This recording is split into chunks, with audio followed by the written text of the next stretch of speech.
МИД Армении ответил российско-турецким мутиловщикам со Смоленской площади. Ответ пресс-секретаря МИД Республики Армения на запрос СМИ. Министр иностранных дел Российской Федерации заявил, что именно Армения саботирует договоренность по разблокированию коммуникаций в Сюникском регионе. Как бы вы это прокомментировали?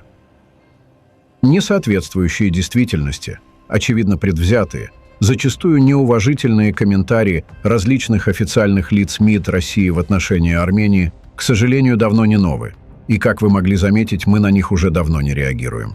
Тем не менее, мы не можем не отметить, что вчерашнее заявление главы внешнеполитического ведомства России не только вызывает откровенное сожаление, но и ставит под сомнение конструктивную вовлеченность Российской Федерации в процесс урегулирования отношений между Арменией и Азербайджаном. Министр иностранных дел страны, некогда взявший на себя роль посредника, подписавший заявление от 9 ноября 2020 года, на основе которого она развернула миротворческие силы в регионе, не может не видеть, что в этом заявлении нет ни единого ключевого пункта, который не был бы необратимо нарушен, несмотря на наличие подписи России под документом, участие и ответственность России в процессах, предусмотренных этим заявлением. Мы также считаем, что министр иностранных дел России прекрасно осведомлен, что кроме публичных документов Армения не является участником какой-либо иной договоренности и, следовательно, не может их саботировать.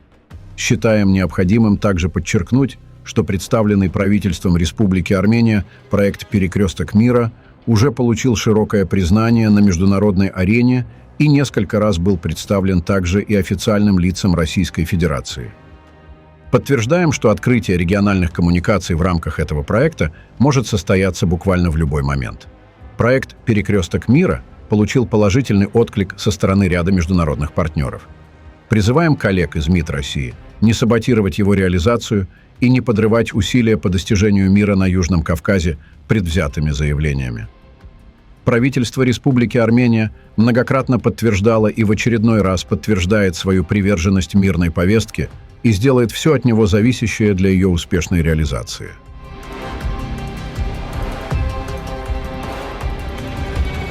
Путин-Алиев и их 12 стульев.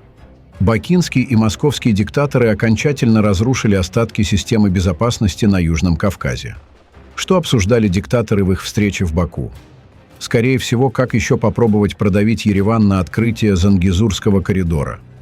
Надавить на Пашиняна, снова устроив азербайджанское вторжение на армянской границе, чтобы оппозиция вышла на новые антиправительственные протесты. Алиев и Путин думают, как противодействовать французской угрозе и американскому влиянию в регионе в интересах Еревана.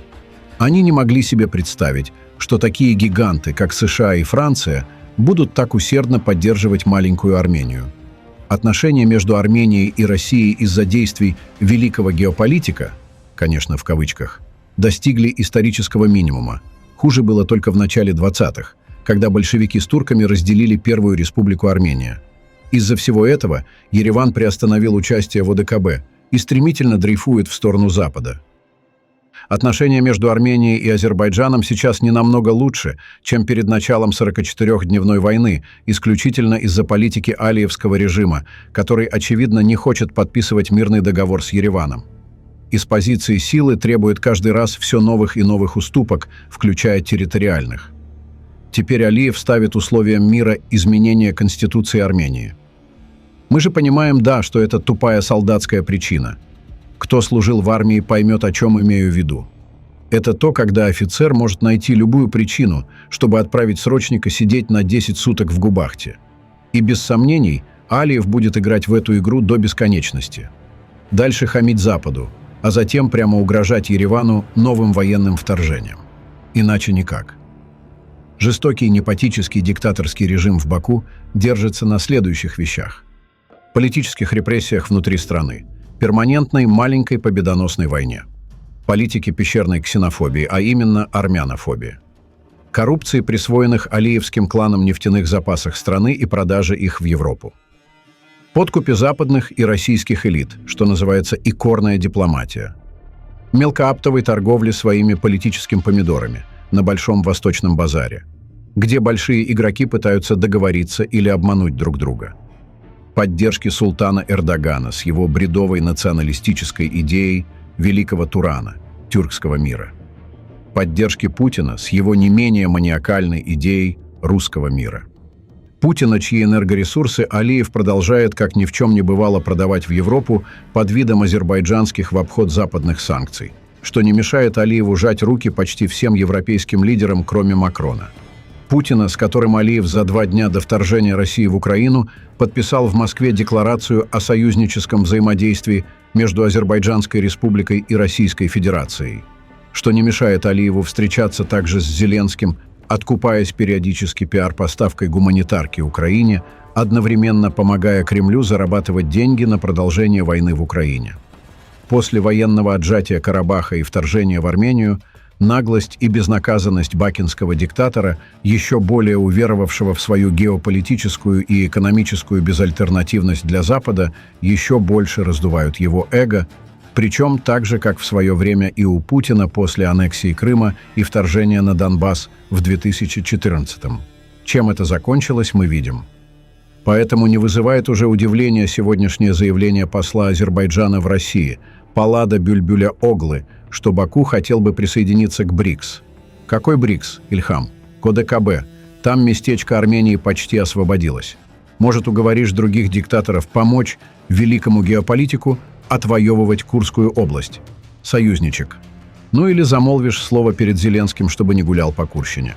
Наверное, следующим желанием бакинского великого комбинатора будет присоединиться к G20 и G7. Там после Путина 8-е местечко давно пустует. Алиев пытается усидеть уже даже не на 2, а на множестве стульев. Турецком, российском, британском, американском, европейском, украинском, израильском, иранском, туранском, пакистанском и так далее. Теперь желает прилечь на диван БРИКС, вместо того, чтобы сидеть на одном, азербайджанском. Сделать так, чтобы люди в Азербайджане жили в достатке, свободе и мире. А если не можешь, уступить пост, проведя демократические выборы. Но диктаторы так не умеют. Им ближе войны, воровство, вранье и величие. Кстати, Азербайджан сегодня официально подал заявку на вступление в БРИКС. По этому поводу российские информационные помойки снова открыли вой. Вот что один из них пишет. Азербайджан официально подал заявку на вступление в БРИКС.